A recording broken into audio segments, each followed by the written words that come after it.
What's going on, everybody? It's a JRPG enthusiast, Shadow Elite here, and I am here with a very special someone. This guy is the SMT aficionado. He knows all there is to know about Shin Megami Tensei, well, for the most part. And he's the man that has beaten Shin Megami Tensei 4 without fusions. The man that has bested Shin Megami Tensei Nocturne without any buffs or debuffs. I still can't believe that's happening. That's amazing to me.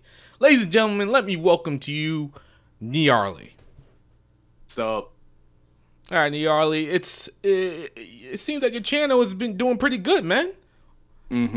Like the views are up. I think the subscribers are up. I'm happy for you, dude. thanks.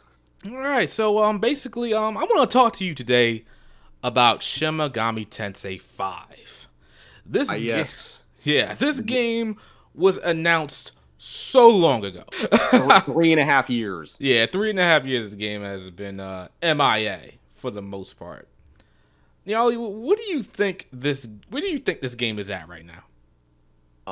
Well, if you had asked me like 6 months ago, I would have said we're probably going to get some info later this year, but with all the stuff that's been happening,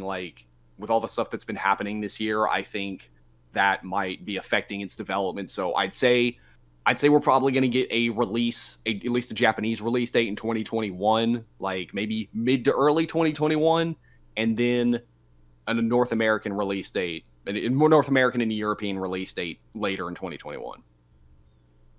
Okay, so why do you think Atlus and Nintendo decided to showcase this game so early, to a point where we don't even have a character design? I keep saying this all the time everywhere. We don't even have a character design for one character, the main character, at all. Now, we saw that in that teaser trailer that they dropped, I believe it was later on in 2017, it might have been 2018, that, you know, you had Tokyo was destroyed, the tunnel, 2 people were getting attacked. Some people count those as characters. I don't count them as that at all.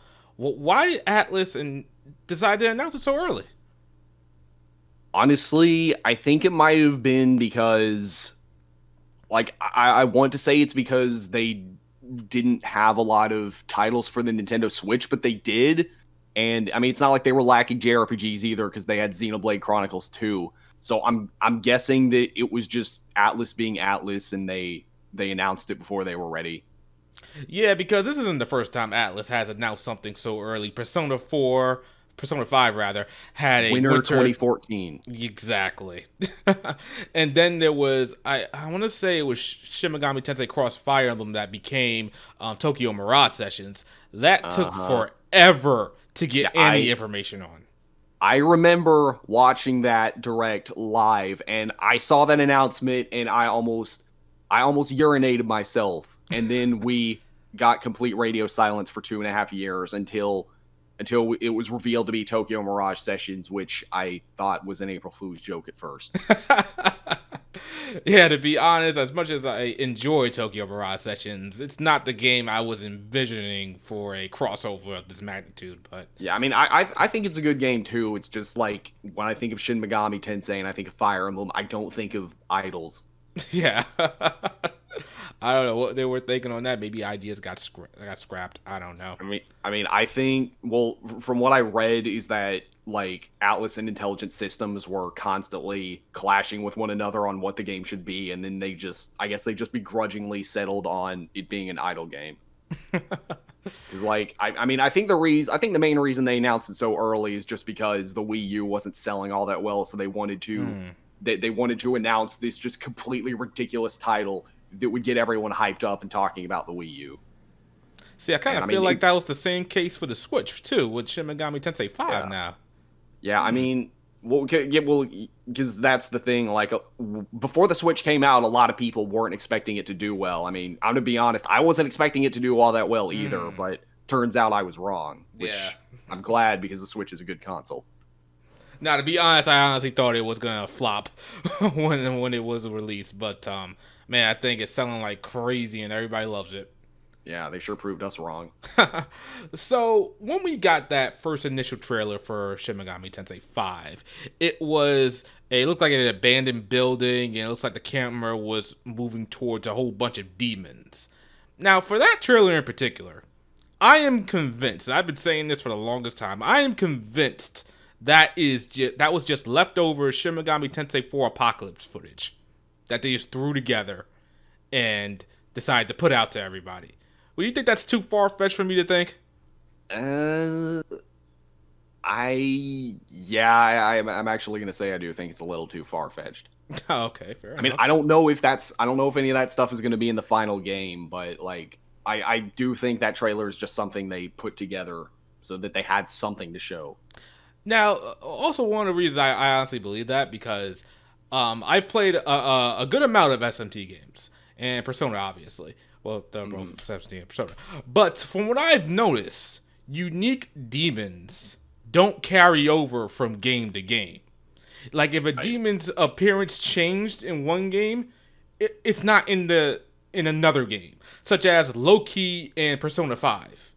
He looks completely different in that game, but in other SMT games, he holds the same appearance for the most part. As in this one, the initial SMT 5 trailer, that one had, I believe it was Odin or Thor. Can't remember. It was Odin. It was Odin. Okay, so Odin. He has a unique appearance in Shin Megami Tensei 4 and Apocalypse. Everywhere else, he looks different, like, normal. How he looks normally. So I would wager to guess that, no, that's not how Odin is going to look in SMT 5. I mean, because think about SMT 5, like, or SMT 4 as well, they introduced a lot of new demon designs, but the main reason they didn't carry over from SMT 4 to Apocalypse was because they lost the rights to most of the artwork. And I do think Odin, like, was an original asset because, like, let's be honest, Odin's design before just wasn't that good. Like, he's a naked man with a cape and a Viking helmet. That is true. And now he's got like a gold sheen going on in SMT 4 in Apocalypse. Yeah. Okay, maybe that was a little bit too far of a reach for me. But I'm just like flabbergasted. Like I said, not even one character design. I don't know how that happens. We don't even have one main character, just to look at it, just to see what's going on. Because usually with JRPGs, we get artwork as one of the first like initial things that we would see for a JRPG. And for here, we got nothing at all. All we got is like this, like, very zoomed out shot of two characters that might be the protagonist. And we can't even see their faces. All we can see is their backside. Yeah, and then they get destroyed by demons, which I'm sure if they are the main characters, they somehow come back. So well, based on the little information that we have, what do you expect from Shin Megami Tensei 5? Well, I mean, like you said, we don't have that much information. I'm just expecting a really solid JRPG, but again, because we've been waiting so long, my expectations are going to be really high. Okay. That's fair enough. For me, I always know that we're going to get quality when it comes to Shin Megami Tensei, and I might joke around a lot about it not being around, like another year's past, no Shin Megami Tensei, but I know when it comes out, it's going to be amazing. Do you think that, given the current climate of gaming when it comes to, in particular, difficult games, because the Shin Megami Tensei franchise have always been on the harder side when it comes to JRPGs, they've been a little bit hard. Do you think this will be the easiest Shin Megami Tensei to play? Without turning the difficulty up, yes. But, I mean, if you want more of a challenge, there's always more difficulty options, like Apocalypse had. In fact, in the DLC, you had Apocalypse difficulty, which is like super hard mode. Okay, all right. Because I was discussing that with people on my podcast, that they were saying that it might be the easiest one, but without turning up the difficulty or anything like that, it could quite frankly be the hardest one. Who knows? Yeah. Yeah, I'm expecting this game to be good. I don't know when we're gonna get any information. Like you said, with the current state of the world, it could be affecting its development. I would say that it's helping them at this point to give them more time to reveal something. Yeah, and another thing you have to think about is that like now that Scramble and everything is out in Japan, it's like what else does Atlus have besides Shin Megami Hmm. Tensei 5? Well, interesting that you brought that up because recently Persona 4 Golden appeared on Steam, and you know all about that just as much as I do. Right. But now we have potential ports of the other games that they could do Yeah. before they give anything on Shin Megami Tensei 5 because I believe the narrative was wait for Persona 5 Royal to release. And then we'll get more information on Shin Megami Tensei 5. Then it was, oh, wait for Persona 5 Scramble to release, maybe in English, and then we'll get more information on Shin Megami Tensei 5. And now it's like, well, looks like Atlus is about to port a whole bunch of Persona games and SMT games to other consoles, so maybe wait until after that wave is gonna happen. Yeah, but at the same time, I think part of the reason they're doing that is just, I guess, to just kind of help hold us over. But one thing to keep in mind about Persona 4 Golden on PC is that stuff started appearing in the Steam database as early as like about a year ago. Oh, really? So yeah, they definitely did take their sweet time with this port. Okay. Oh man. So I also heard that Persona 3 was also there was some evidence that Persona 3 was on there as well. Right. Yeah. I Man. mean, I think what they, I mean, I talked about this in my video. I think the point of that port was to like just like throw it out there, see how well it would do on PC, and if it does well enough, then they'll start bringing more games to PC. I think it's inevitable now. Now everything is coming to PC at this point with the huge Yeah. success of Golden. I expect Persona 5 at some point. Yeah, SMT Nocturne on PC would be nice. Oh, that would be great. I don't think I'm gonna stay away from Nocturne. I got some bad memories with Nocturne. Oh man, I really don't know how you did it without buffs. That is insane. Well, you'll find out in the next video. And another thing about the Persona 4 Golden PC port is that there was no announcement or just no hype building up to it. They just shadow dropped it. Yep. It's Yeah, still so like crazy. So exactly. you know what's interesting? I don't know. There might be some type of deal in place with Atlus and Sony or something that they couldn't make Persona games appear elsewhere, mainline Persona games appear elsewhere. Yeah, well, that's what people have told me, but I mean, maybe Sony made an exception for Golden since they allowed Horizon Zero Dawn to be ported to PC, but I don't know. That's a good point. That is a very good point. Some people have talked about, well, I mean, I don't think it's going to happen, but some people have been asking for a PS4 port, which again, I don't think it's going to happen. Yeah, it's weird nowadays if that can actually happen. Because on the one hand, I think we are open. Atlas and Sega at this point are open to other ports going anywhere else because it can only benefit you to go to other platforms. You get more sales, at least from a business standpoint. That's what I think. Right. Um, if I had to bet money on it, I would say it wouldn't happen either. I can But I can maybe see a PC port happening, but yeah, I don't think that's very likely either. okay. Um, What would you do if we got SMT5 news like tomorrow? I would love for this video to be obsolete the moment I upload it. Would love for it to happen. Absolutely. But if we got news tomorrow, oh man, I would call out sick from work, make sure I see it and talk about it myself just to see.